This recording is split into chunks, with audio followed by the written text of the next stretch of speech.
All right, so this panel is about entrepreneurship and social impact. Again, my name is Ngokwey. I'm the co-founder of CDIS, and I'm also in the social impact space of Mighty Peace Coffee. Some of you actually will see some of our coffee samples in your bag, and our coffee comes from the DRC as well. So we have a very distinguished panel of impressive speakers who are doing great things in the diaspora and in Congo itself. I'll start with Kahindo Mateene. I said it correctly, right?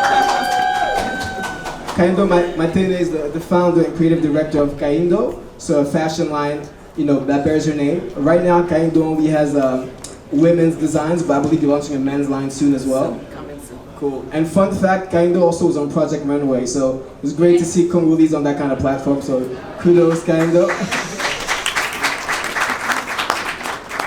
We also have Gaincko to my left. Patrick is an analyst and a consultant on African consumer trends across the continent. So he works with different brands and entities that want to understand, what African consumers are into, what they're buying. So look forward to hearing Patrick's insight on the business landscape in DRC. We also have Christian Kakoba, who is the founder and COO of BitHub. And BitHub is a blockchain accelerator in Kenya. I'm not sure what blockchain is, but I'm sure Christian will explain it later. And last but not least, we have Josuel Musambaghani. He's a software engineer at Microsoft, specializing in cybersecurity. But he also has a travel agency called Kwafrika Travel, which does a lot of tourism and travel in DRC and neighboring countries.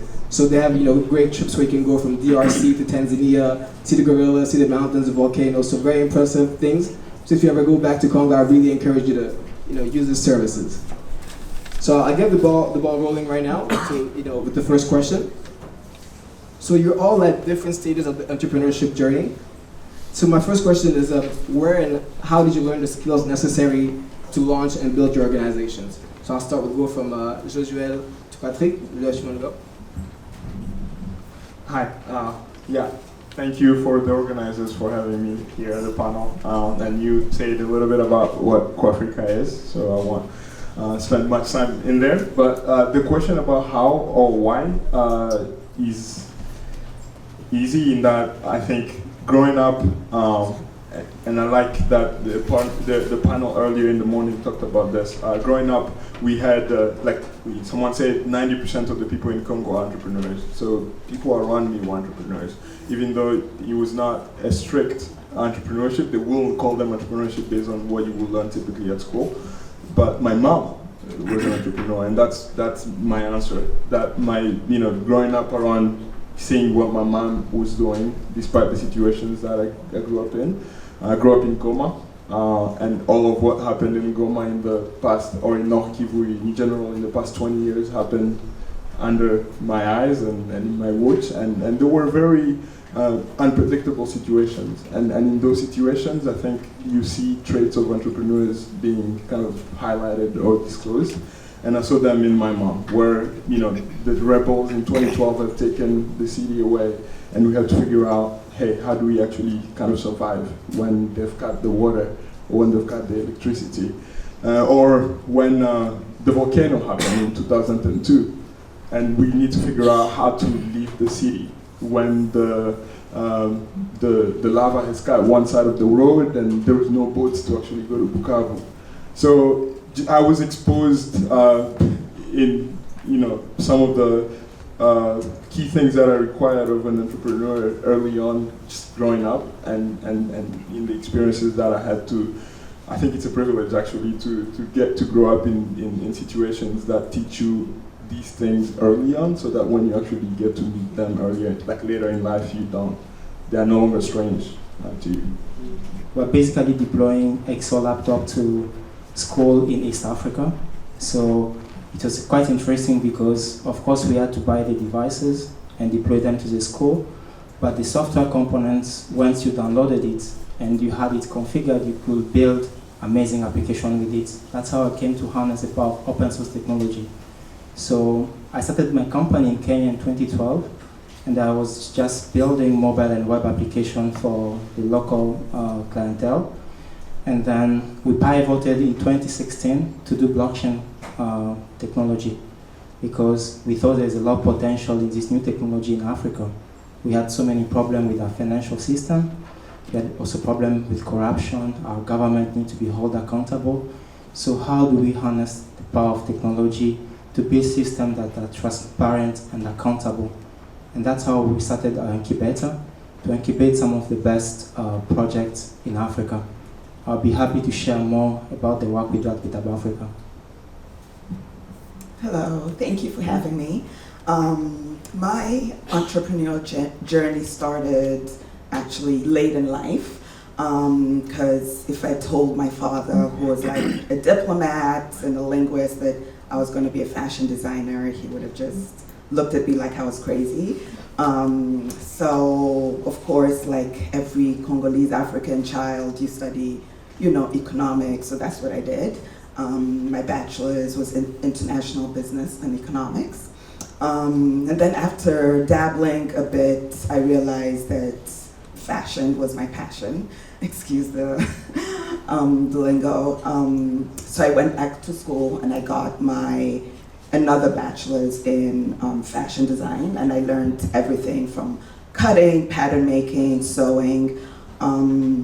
So that's how it started. And so I knew I wanted to be an entrepreneur. I knew I wanted to be a fashion designer. But what kind of pushed me to really make that jump was really family and friends. I would go, back home to Kinshasa, and I would get clothes made. And everyone started asking me, to get clothes made. So that's kind of how it started. And then I started creating my own designs and creating my own prints, and started my brand, excuse me, in Chicago nearly 10 years ago. Hi, good morning, good afternoon. So I started my journey, I was 14, I launched my first business at 14 years old. Just out of curiosity, I was always a curious kid. I always wanted to solve complex problems, always complex issues. I was always curious. I've traveled in 58 countries so far. I speak 6 languages so far. This is my first company, and now I have 2 companies. So I have this company, which is GainXperience, which does consumer research across the continent, because, well, I was a sales manager in Europe, so I've worked in 5 different European countries. And I had big account. I had Vodafone. I was basically working for one of the biggest organizer of corporate event. The name is Read Me Them. And I had customers over the phone. I was selling sponsorship packages. And these clients at some point told me, you know what, we have a problem. I said, what is your problem? Well, we think that Europe is dead. We think that America is the past, and to us, the future is Africa. But we don't know how to get there. Okay, so what do you need? Well, I'm selling clothes. I want to sell clothes to Africans. I'm selling tires. I want to sell tires to Africans. I'm selling cars. I want to sell cars to Africans. Do you know anybody out there who can teach me, tell me what Africans look like? What do they eat? What do they wear? Well, I don't know where. Would you do that for us? Would you go there, find out who are these people? I'm like, okay, so it took me like 3 months, and then I quit my job, and then I launched a company, GainXperience. So what we do is we do a consumer research across 7 countries. Why? Because there are more or less 7 to 8 countries that have a critical mass of middle class and upper class consumers. So that's Ghana, Nigeria, South Africa, Kenya, Ethiopia, Morocco, and a bit of DRC. That's how I. So I was basically going on the. I used to receive something like 300 questions for one client, and I would go on the ground, find out. Yeah, for example, what is the typical Moroccan consumer spend on cars? How many cars? How much is you spend on that per month, etc., etc. So I did that for 4 years, and then I was doing that. I found out that within the people were giving me informations, rich Nigerians, female South Africans, whatever.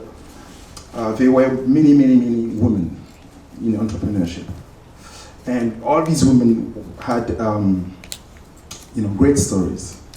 They were facing really real problems, which is lack of capital, access to training, network, skills. So my second company nowadays is called Women Entrepreneurs. So what we do is we connect investors, technical experts, and mentors to female entrepreneurs who are doing social impact. I know so many women across Africa who are doing great businesses and who have a social impact in education. They create jobs, they reinvest in the communities, in families. So I have now this second company that's going well. And then since last year, I am a professor of entrepreneurship at the African Leadership University within the MBA program. So what is it? Is that we have around 45 corporate executives from all the continent and entrepreneurs. So I teach them how to go from an idea, a single idea, to a scalable, viable, profitable company or product. And I insist they are problem solvers. I have great, I think, free students from DRC and some others across the continent. And the solution has to be relevant for the African context. So they have to be problem solvers. It can be either to doing money, for making money, or for social impact. So that's 3 jobs I have today, out of anything else. Sounds good, thank you. And I have a question for Christian. I know in your biography, it's listed that you also participated in Alibaba's African Entrepreneurship Program. Can you tell me how you got into that program and what was your biggest learning from that? Well, it's an interesting story. So the Alibaba program, 2 years ago, Jack Ma came to Africa for the first time in Kigali for the Youth Connect Summit. It's a conference that happens every year. And I had an opportunity to run a blockchain workshop in Kigali. So we had the opportunity as well to meet with the team. And he launched a fund to support entrepreneurs in Africa. So I was quite busy and I never had a chance to apply. And then this year, at the few times in May, I decided to apply for the program. When I was going through the application process, I'm doing blockchain, and when I looked at the vertical pillars, Alibaba always chose like business pillar that fall under new economy, like if you're doing fintech, e-commerce, logistic, big data. So I was not in any of the pillars. And then when I looked at the countries, there are about 7 countries, of course East Africa, Kenya, Uganda, Rwanda, and some country in South Africa, Botswana. There was no Congo. But my friends kept telling me, you still stand a very high chance to be selected because you're doing amazing stuff in the blockchain space, so I gave it a try. And when I applied, I just said, in the country section, I said others. And then in the business field, I just said others as well. And then I was quite surprised when I was selected for the program. So when I had the opportunity to go to China, I told them I also want Congo to be part of this. Because we learned a lot from someone like Jack Ma, who has been a successful entrepreneur and launched a very big business. And really, that education was quite interesting for us because you get to learn that the successful path for Africa will not come from China or US, but it will come from us. Absolutely. We need to find the best way to educate our people, to give them the knowledge to build the next solution that will empower our people. We also need to start encouraging a lot of relationship between the public and private sector, because that's what today allowed big companies like Alibaba to be successful, the way they're able to work with their government. It really helped them to answer some of the questions. So I managed to finally get Congo as well on the list. So for the next batch of the application next year, we'll also see Congo part of the list, and I'm happy to get many Congolese entrepreneurs to apply for the program next year. Now a question for Kahindo. What was your biggest learning from your time on Project Runway?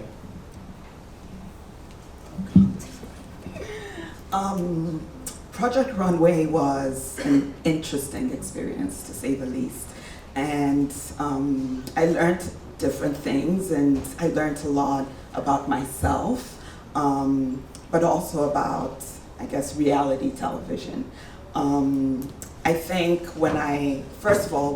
it took me 3 times applying to get selected. So the first 2 times, I was close, but I never got selected. So, it taught me patience and perseverance, But then the experience itself wasn't what I expected it to be. And I think I was just naive going in because, it is a television show. So they're looking at the bottom line and they're looking at ratings. And I thought it was all about talent, and unfortunately it wasn't. But even after, being on the show, which was kind of short-lived, that was a truly learning experience for me because, I'm very proud, and I didn't make it as far as I thought that I would. So for the longest time, I didn't even, mention it. I kind of just hid it, because I was a little bit embarrassed that even though I was selected for this huge opportunity, I just didn't make it that far. But, recently, I think I've just come to embrace the fact that I was, I think, maybe the second African, first Congolese to be on the show. And it exposed my brand to millions of, Americans. I mean, even because it was aired in, I think, South Africa. So I used to get, messages from like high school friends saying that we saw you on TV, So that was kind of cool. But I think I've just learned to appreciate it, and it was a big opportunity, of course, but I was also selected out of hundreds of designers who had applied. So now I embrace it. Yeah. Cool. Now I want to switch gears and talk a bit about execution and branding. Starting with Josuel. So tourism, you have a company that works in the tourism industry, and tourism is oftentimes tied to a country's brand. So how are you able to, brand DRC and its surrounding countries as fun and safe places, given, some of the, negative reality and publicity that we often get? Yes, that's an excellent question. And I think that's at the heart of our vision with Kwafrika Travel.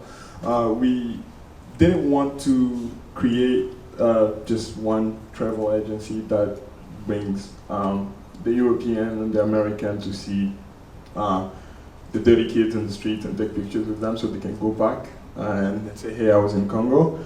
But our emphasis really, a big portion of what we are trying to focus on is how do we actually create experiences for the Congolese themselves.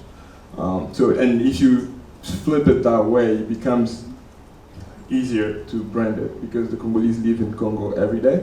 We just need to switch the mentality and educate them about, hey, here's why you going 100 kilometers away from this city will change your life.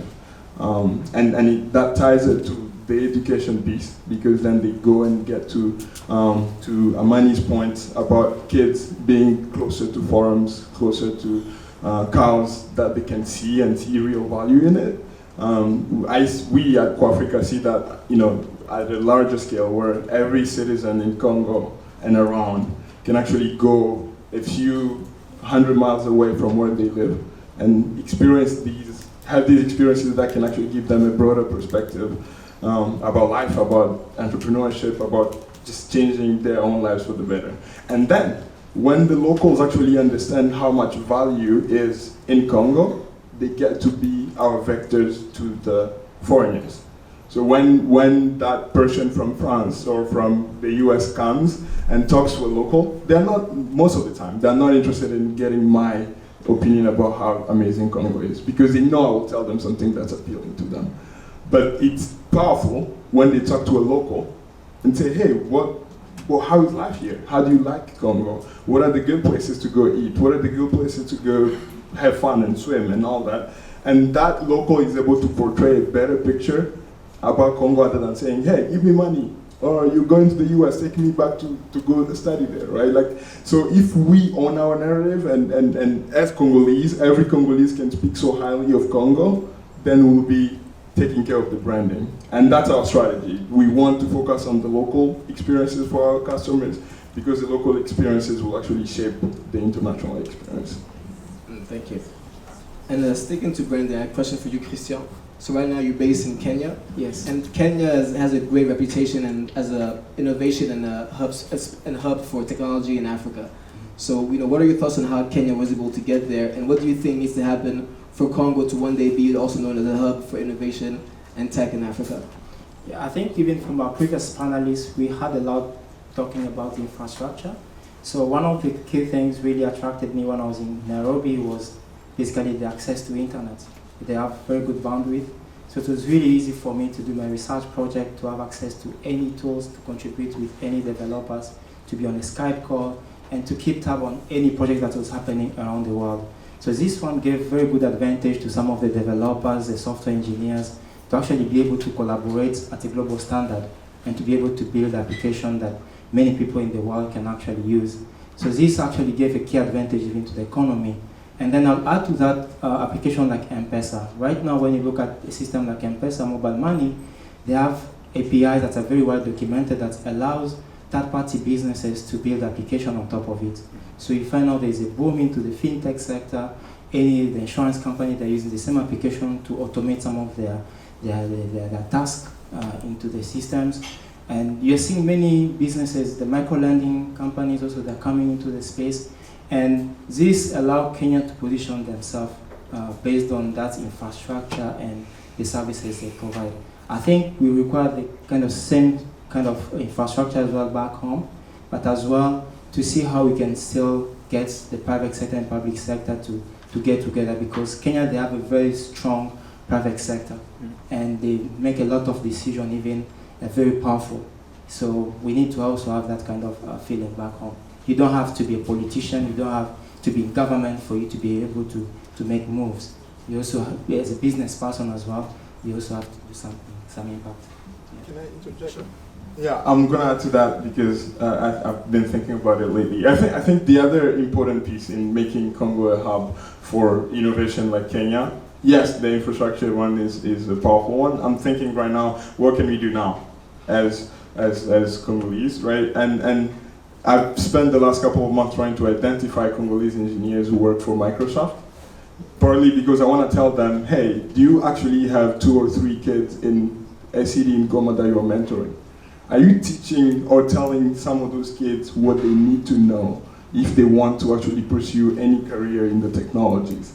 We need to own that, right? If we have bright engineers at I've identified 15 right now, and nearly more than 10 of them didn't have people they talk to regularly in Congo about, hey, you want to go in these fields, this is what you need to learn. And you can actually do it because the resources are online. Like, we don't need to pay for them, really. So I think we need to think of a strategy to create a platform where we can collaborate across countries, where engineers from Congo or elsewhere who are all over the world can actually empower the students locally, or the young folks locally, to actually do stuff. And once they start doing stuff, then the private sector will be very much interested in coming. Because the first question they ask me whenever I tell Microsoft, hey, you should come to Congo, they're like, okay, are we going to find developers there? If we send 2 people to go do the interview loops, are you going to get 2 people hired?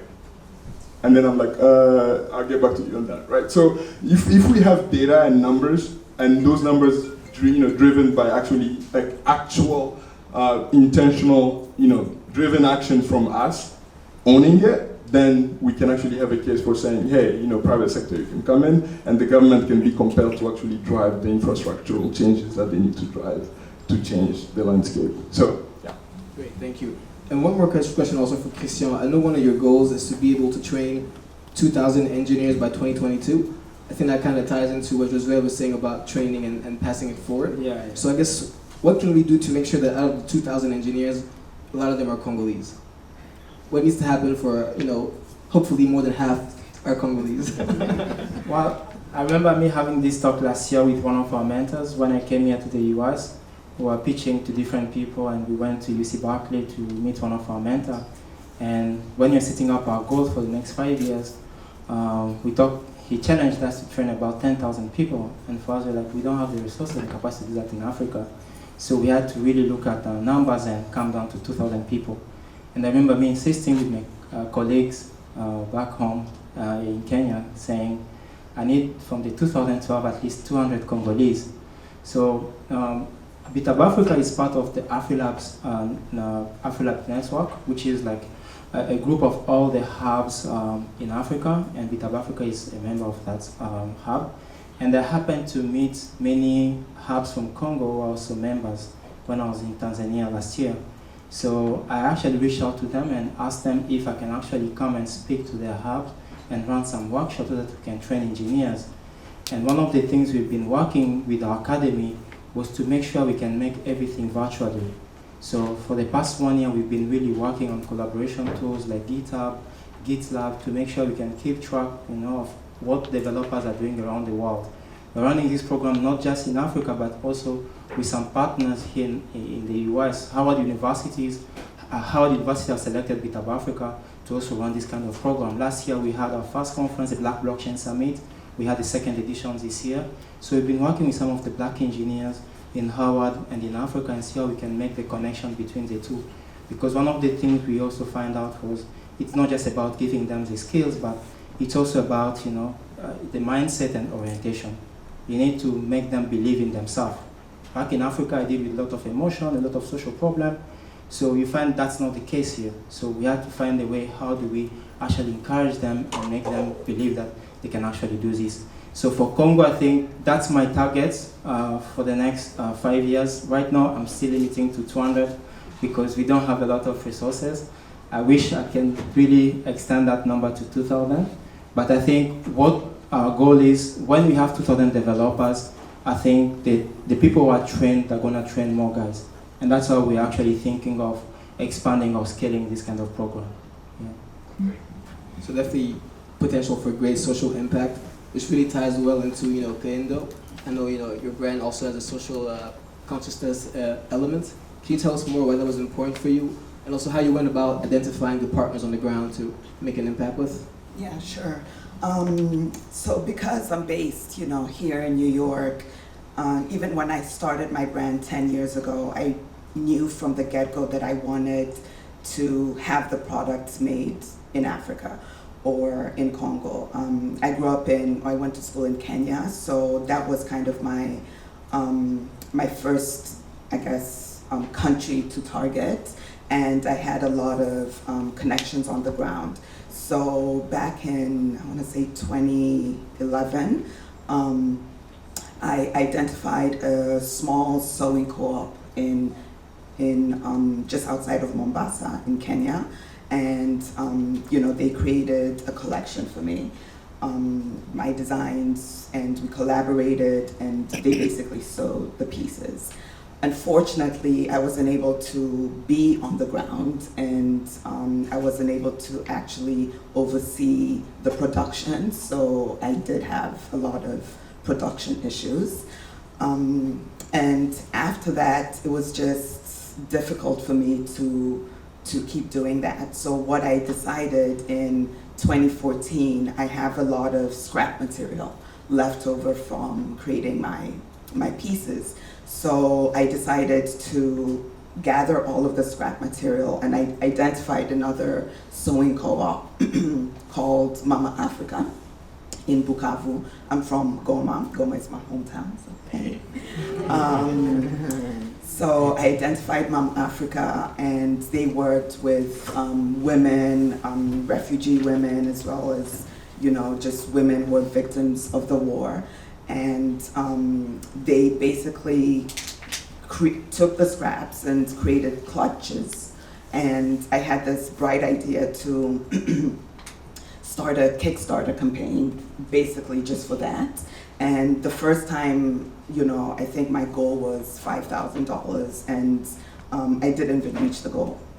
And I nearly gave up, but everyone was just try again. So I tried again, and my goal, I think I put it at 6,000, and I was able to raise like 9,500.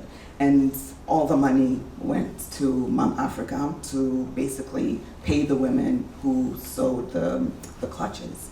So for me, it's always been important to, not like give back, but not in a charitable kind of way. But I mean, there's nothing wrong with charity. But for me, it was to really create sustainable jobs and pay fair living wages to the women who are creating my products. So for my next collection, which is going to launch next year, I identified another organization, a nonprofit in Kenya, and they're called Refugee, and they work with refugee girls in Nairobi, supporting them. And they created beautiful tie-dye fabric, which I'm going to utilize in my collection. And incredibly, just like on the internet, on Instagram, I found a sewing co-op called Give Work, based in Goma. And when I found them, I was just, I was over the moon, because this was a huge opportunity to impact, women in my hometown. And they're an awesome organization, and they give, vocational training, but they also, then give work back to like the women. So they're gonna be creating my next collection.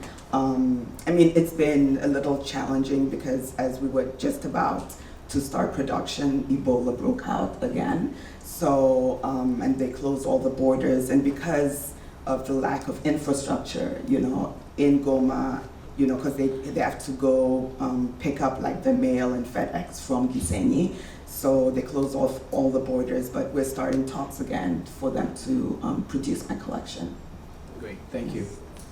And now, Patrick, as somebody who studied, and consults on consumer trends and behaviors, and given the fact that Congolese men and women are known for being very fashionable, as you can see in the room right now, what do you think would be necessary to get for a Congolese brand to really be known globally as a fashion standard? What would it take for like a brand like Kahindo to be on the same level as a Ralph Lauren?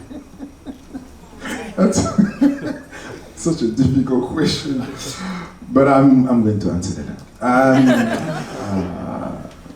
Well, I did an article that had a really good circulation, I think 3 months ago. It's called How African Brands Can Make Big Money in the West. And it's circulated super well. You can check it on Google, you just Google the.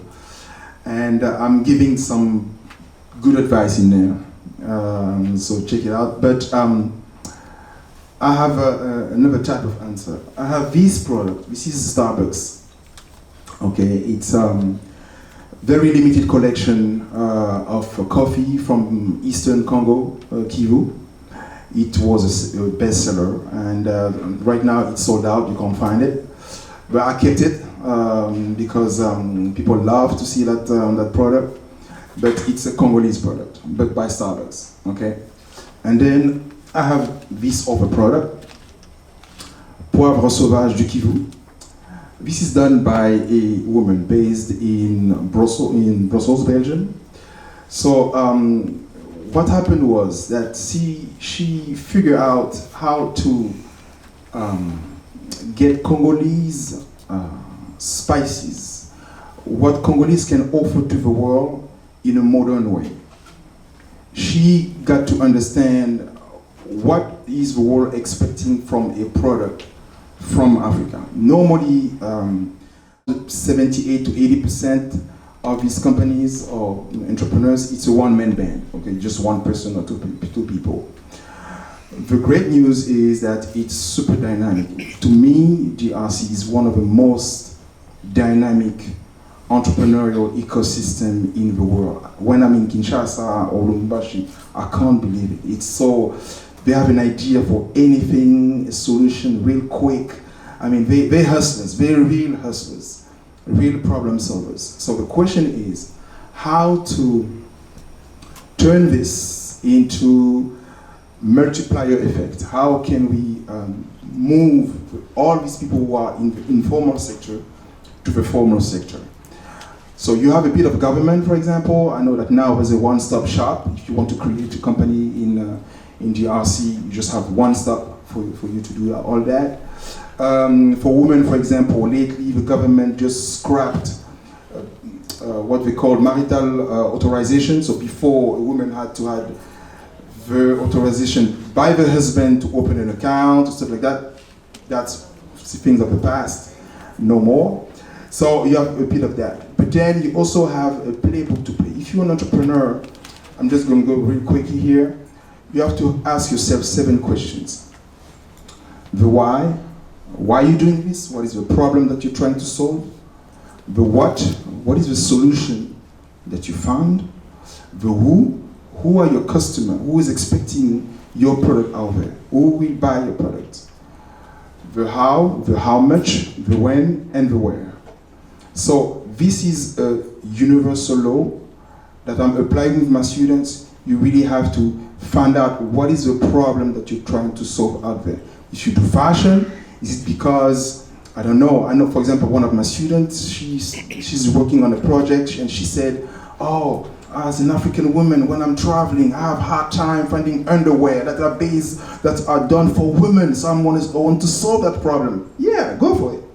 So she found the problem. So, and you have to find a problem out there that people are willing to pay for it, people are really interested in it, and then do your work, do your research, so there are so many good practices.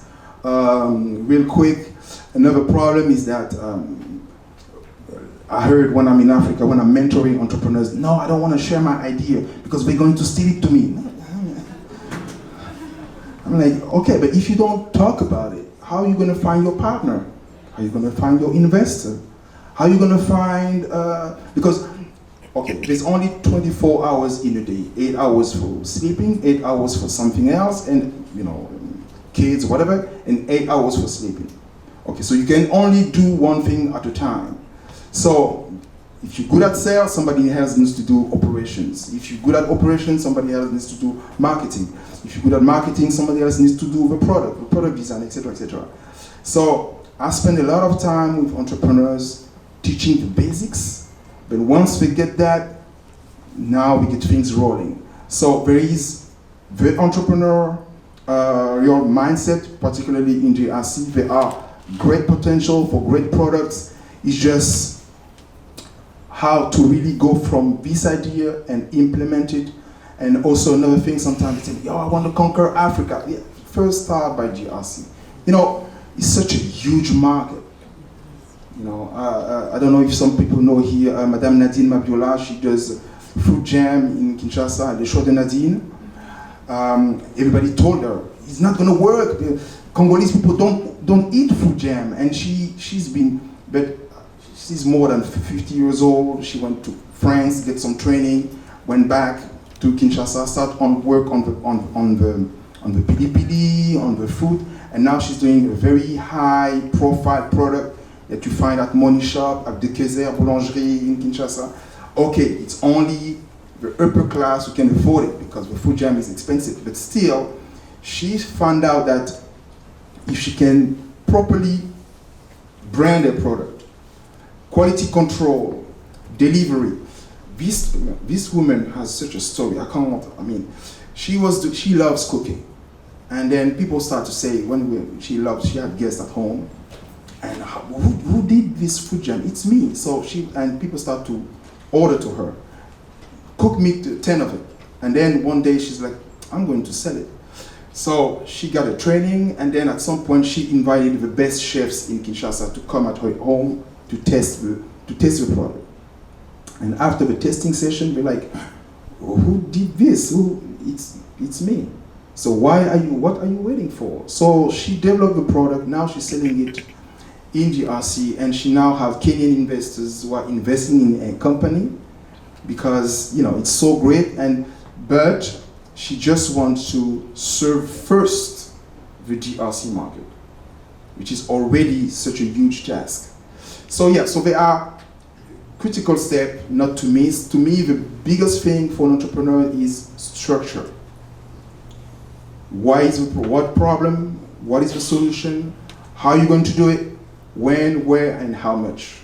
Go through these steps, and then you're going to be all right. So that's, yeah. Great, thank you. Now we're getting to some of the challenges that you all face in your respective endeavors. Starting with Josuel, if you can tell me what's the biggest challenge you're facing with Kwafrika travel? Yeah, the biggest challenge that we're facing right now is one of things that we can't control, but I will focus on the things that we can control. But the things that we can control are things like Ebola. If Ebola outbreak happens, then guests don't come, especially for our external guests, then we have a problem there. So and part of the reason why we focused, we started by focusing on our local market is because that puts that uncertainty away a little bit, because our local clients are most likely able to withstand any of the problems that scares away most external guests. The other challenge that I will say is biggest is creating these local experiences, and then obviously meeting the clients or the customers where they are, in terms of, hey, yeah, for a foreigner to see a gorilla, they will pay $1,000, right? But we want to have that experience for a local in an affordable way, right? So, and not necessarily seeing a gorilla, but creating multiple experiences at different price points, so that anyone who wants to have a good weekend getaway with their family, anyone who wants to learn about something interesting about Congo, anything, that we actually provide the space for them to do so. And we partner with different companies in doing so, and so like making those partnerships is one of the things that we are focusing on. And so I am a firm believer that like the people will, if you choose the right people, if you make the right partnerships, most of the challenges will go away. So I think the challenge is that we want to meet the customers where they are and give them the experiences that's good for them. And the solution, at least that we are using right now, is trying to make as many partnerships with people who already have some of these experiences, or don't even know they could be experiences. And by that I mean there is a mattress firm in Goma, and when we engaged them, they never knew it can be a spot for tourism to locals. But people actually are like interested and say, hey, I can pay like $1 to go see how they make mattresses. And then other people are saying, hey, I can actually pay. I'm a part of a board for a company that's fighting malnutrition. It's called Action of the Future, and they have an end-to-end program basically that goes from farming all the nutriments, everything that's needed from fighting malnutrition, to getting to actually a product that they can sell, porridge that they sell in Goma. And that process, most people don't actually even know. We drink all the Quaker oatmeal for breakfast, but if you ask me how do we make even oatmeal, right? Like I probably won't even explain to you. But we have a company that's doing that end to end, and some of our clients, even the external ones, we had one who came from Costa Rica a few weeks ago who actually went and visited that and highlighted that as one of the life-changing things that he got to see in Goma. Other than he saw the volcano, he saw the gorillas, but him seeing the people who are actually farming on the ground and seeing one product in a shop in Goma. We are partnering with Krishna, the Mukate companies, the bread company, and so they are selling some of those products for Action of the Future. So we bring our guests to those experiences, and when we bring them to those experiences, we are like helping at least multiply, because at scale, if we are the ones who actually build every single experience for our guests, we can't build all the beaches all across Congo, all these exotic things that guests will want. But the good news is that Congolese are doing stuff, and people are actually interested in seeing those stuffs. But those people who are building those stuffs have to know they're interesting stuffs, and then our job will just be to highlight those and say, hey, there's a cool thing here, and I think you should see it. And that's where we are focusing on, to ensure that we actually bridge this bigger challenge of meeting our customers where they are.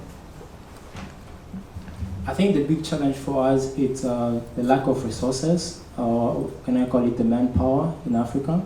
Since that we launched BitHub Africa in 2016, we've been getting so many consulting companies wanting to work with us on blockchain projects. And when we interview some of the software engineers, many of them are not really proficient with the technology. So we tend most of the time to outsource this project outside. I remember in my last trip to Singapore, meeting our consulting partner, I really was a bit disappointed because making all these trips to do a project outside, it was quite challenging, and that's how we decided, let's see how we can bring this back home and train our own engineers to work on this, because every year we have at least 9 million students come out of uni, but you only have 3 million jobs available. So we decided to build a task force locally. And on the other side, it's also the challenge on technology. When you look at blockchain technology right now, we have many issues. The lack of adoption is because so many people don't understand it. But we also have the challenge with scalability, interoperability, and upgradability. Scalability, you look at it in the number of transactions that can be processed through a Bitcoin platform. We only have 7 transactions that can process. So if you're launching a payment system that's running on the blockchain platform, you can only process 7 transactions per second because of how the block size was designed. So there are solutions that's actually being developed to scale that. Things like Lightning Network are going to come into place to actually solve the issue of the transaction in the Bitcoin blockchain space. And when you look at also interoperability or upgradability, whenever you change the smart contracts and the structure of how the smart contract looks like, you have to fork the whole system. So we need to solve some of those challenges for the technology to actually be to the point where everyone is comfortable to use it. And then the user experience, right now there's so many risks for you to actually deal with blockchain because you are like your own bank, you have to deal with your public and private keys. So if you don't have an application that has a very good user interface, then it's become difficult to deal with these kind of applications. So we are working on solutions with different partners, and I think in the next 2-3 years, we see scaling solutions and applications that can solve the challenges we are facing right now. Yeah, so I have a similar issue. My biggest challenge is scaling and distribution. So, for example, actually last weekend, I participated in a trade show here in New York where stores, such as Saks, Bloomingdale's, and boutiques come and purchase, from smaller brands, designers such as myself, to then sell in their store, and then, to reach to the consumer. And it's been a challenge to enter the African market because, number one, there isn't such a platform, such a trade show. And I've done several fashion weeks. I did Kinshasa Fashion Week in, I think, 2015, and it was great, but then they stopped doing it for, several reasons. But it's great to have a fashion week and, to have all this press and all of that. But after the fashion week, when you really want to do business, there isn't a way to do that. So there isn't a platform, boutiques, stores to actually purchase, my product in bulk so they can then resell it. So that has been a huge challenge for me. Last year I did several fashion weeks in Cape Town, Joburg, Ethiopia, and it's, in a way, it was like a waste because nothing occurred after that. And it's a huge investment. I am self-funded, so, to fly all the way to show my collection, yes, I have great pictures, the press covers it, but it doesn't amount to anything if after the fact I cannot, conduct business and sell my products. So that has been the hugest challenge for me, but, I still have faith, that stores and boutiques will start popping up everywhere, in Congo, in Kinshasa, in Bukavu, that will be able to, sell my pieces. And I guess also for the world to know that here I am producing, you know, a luxury product, and so people know that and they can easily purchase it, because currently I sell online, and I'll be selling to several stores and hopefully department stores next year, but you know, on the continent, that has been my biggest challenge. I think my challenge would be how I can better help diasporas, because have accumulated after many years a lot of research, a lot of data, a lot of insight that I think are of great help, great interest for diaspora professional people. So what happens? Typically, okay, there has been a study, something like last year, about where are the diasporas, the DRC diasporas. So the biggest one out of DRC is in Brussels, where I live, Belgium, and then you have the US, and then you have South Africa. And then, so these diasporas, typical member of the community, they call it the sandwich generation. Why sandwich? Because they have to support relatives and families at home, where in DRC. So for schools, for food, etc. So they, okay, for elders, and then they have their own life here as consumers. So the problem is that they are not building a saving culture or an investment culture.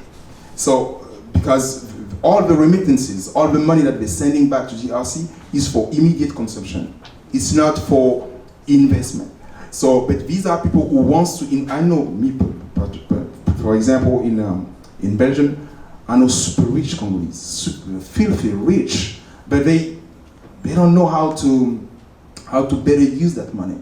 So it's either sending but for consumption, like I said, or either for their own as consumers. So how can we build this saving culture, this investment culture? So in this diaspora, you have people who wants to invest for money, or people who wants to invest for social impact. Okay, and some other people wants to do impact investing, which means, for example, I invest in a women's cooperative. I have an 8% ratio as a profit, but at the same time, there is job creation out there, etc. So I guess my challenge would be to find the right partners to build a platform where I can put all the projects I have identified right now just in DRC. I think around 800 projects that I know that are either producing money, either producing social impact. So it's up to me to put it in a database and get people access to that, so that they can choose, oh, me, I'm Jean-Pierre, I want to invest in energy or in a school in Bukavu. Then this platform will allow me to do that. So I have the research, I have the data, I have identified the portfolio of projects. Now just the other part comes when it comes to building that platform and give it access to diaspora, so that they can build, like I said, this saving culture, this investment culture, and we can mobilize that money, that resources, even this human capital for the development of the country. Thank you. And then one last question to kind of tie into your point about engaging the diaspora. So this is the Congolese Diaspora Impact Summit. So starting with Kahindo to Christian and then Josuel, if you can tell me, what role do you think the diaspora can play in helping you be successful in your endeavors? How can we help you succeed? Okay. Well, buy my clothes, buy my dresses.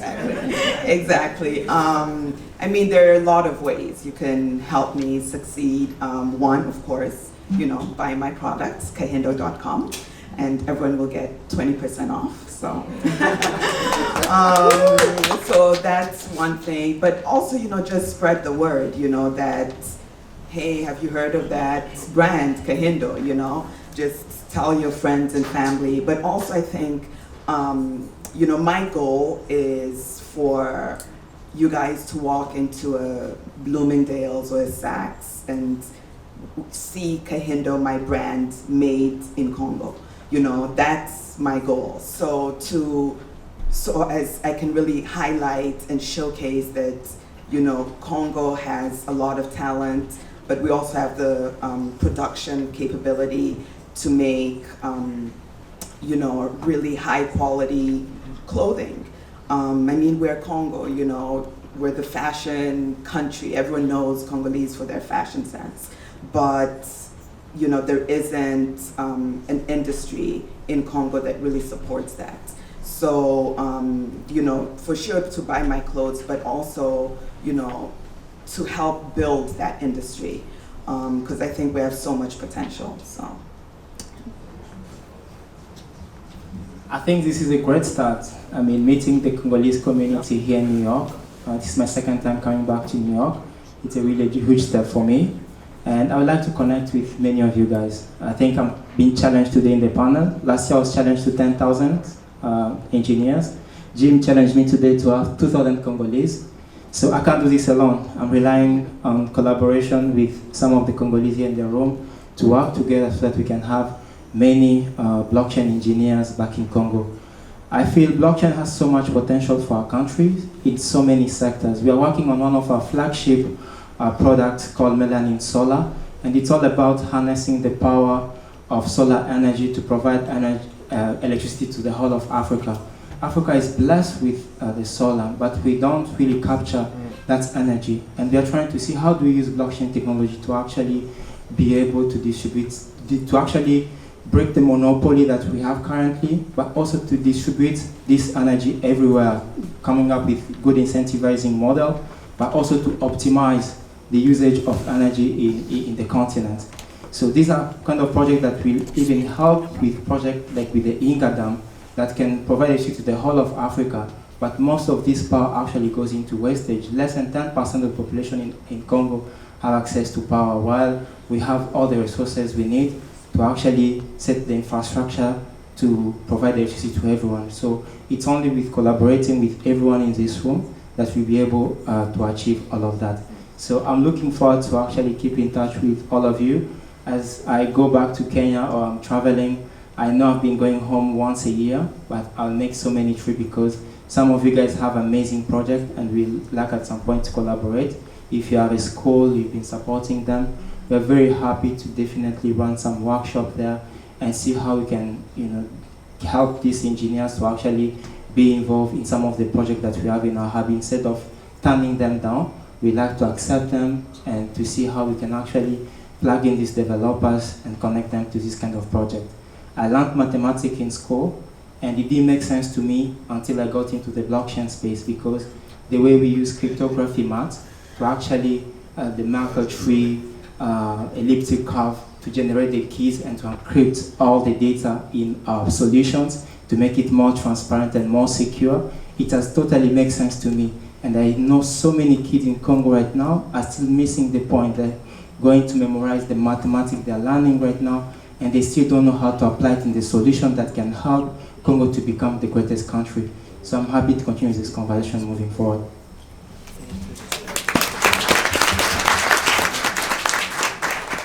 I learned mathematics in class and still hasn't used it. But hopefully soon.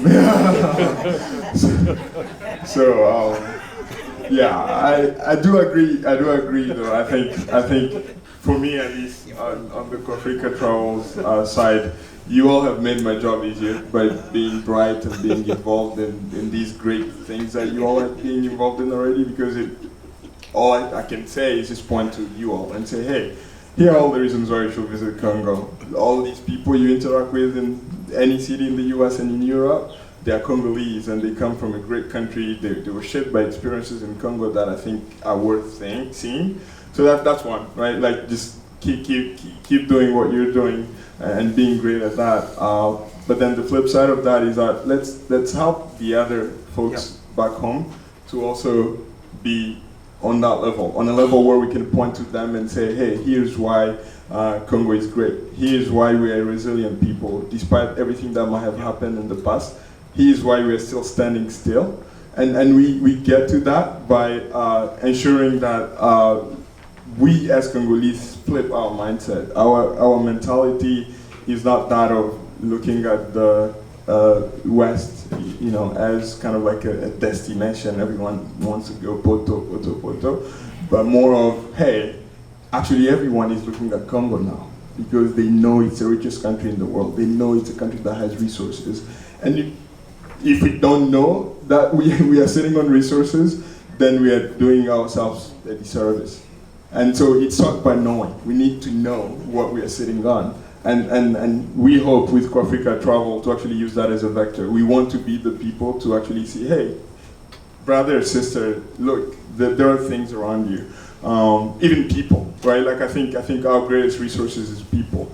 If we can get, Congolese to move within Congo and get to talk to people, from Goma to Kasai, Lubumbashi, Kisangani, Equateur, Kinshasa, then we will, at least on Kwafrika's side, I would have been super happy having interconnected Congolese and having created a huge platform that, along with the diaspora, that's doing already great, can create this wave of innovators and people with change mentality that can send a message to the world that Congolese do things, and it's worth going to Congo to see where these amazing people are coming from.